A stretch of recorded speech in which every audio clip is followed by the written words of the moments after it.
Assalamualaikum warahmatullahi wabarakatuh. Kami dari kelompok 3 ingin mempresentasikan hasil kerja kelompok kami yang berjudul Teori-teori pembelajaran yang mendasari interaksi, yang beranggotakan saya sendiri sebagai moderator Nur Alam dan anggota kelompok saya Muhammad Sahrul dan Miftahul Jannah.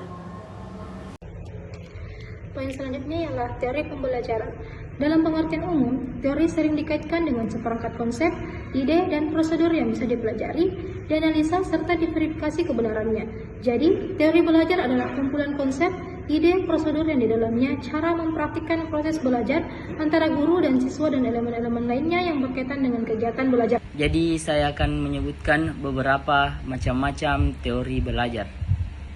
Yang pertama, teori behaviorisme. Yang kedua, teori kognitif. Yang ketiga, teori konstruktivisme. Dan yang keempat, teori sosial. Yang kelima, teori humanistik.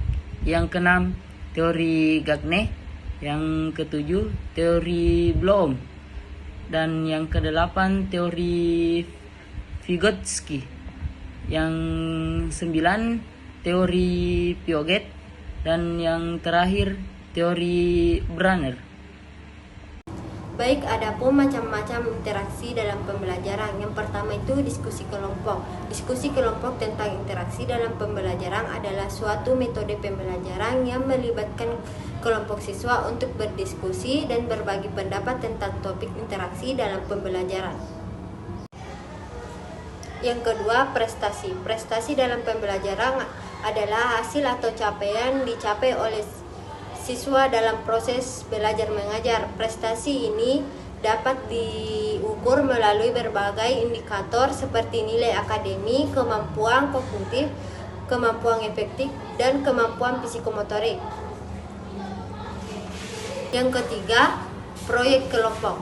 Proyek kelompok dalam interaksi pembelajaran adalah metode pembelajaran yang melibatkan kelompok siswa untuk bekerja sama menyelesaikan proyek yang terkait dalam topik pembelajaran. Tujuan dari proyek kelompok ini adalah untuk meningkatkan kemampuan siswa dalam berkolaborasi, berkomunikasi, dan berpikir kritis. Yang keempat, pembelajaran berbasis masalah. Pembelajaran berbasis masalah atau Problem Based Learning atau PBL adalah suatu metode pembelajaran yang melibatkan siswa dalam menyelesaikan masalah yang kompleks dan nyata. Dalam PBL, siswa bekerja sama dalam kelompok untuk mengidentifikasikan, menganalisis, dan menyelesaikan masalah yang diberikan. Adapun kesimpulan dari materi kami yaitu interaksi dalam pembelajaran adalah proses yang kompleks yang melibatkan berbagai teori pembelajaran. Teori-teori seperti behaviorisme, kognitivisme, konstruktivisme, dan sosial menekankan pentingnya interaksi dalam proses belajar. Interaksi dapat terjadi antara siswa dengan guru, siswa dengan siswa, siswa dengan lingkungan. Teori-teori ini juga menekankan pentingnya mempertimbangkan faktor-faktor seperti motivasi, minat, dan kemampuan siswa dalam proses interaksi. Dengan memahami teori-teori pembelajaran yang mendasari interaksi, guru dapat merancang pembelajaran yang lebih efektif dan efisien, serta memastikan bahwa siswa telah mencapai tujuan pembelajaran yang diinginkan. Sekian dari presentasi kami. Saya akhiri dengan wabillahi taufiq wal hidayah. Wassalamualaikum warahmatullahi wabarakatuh.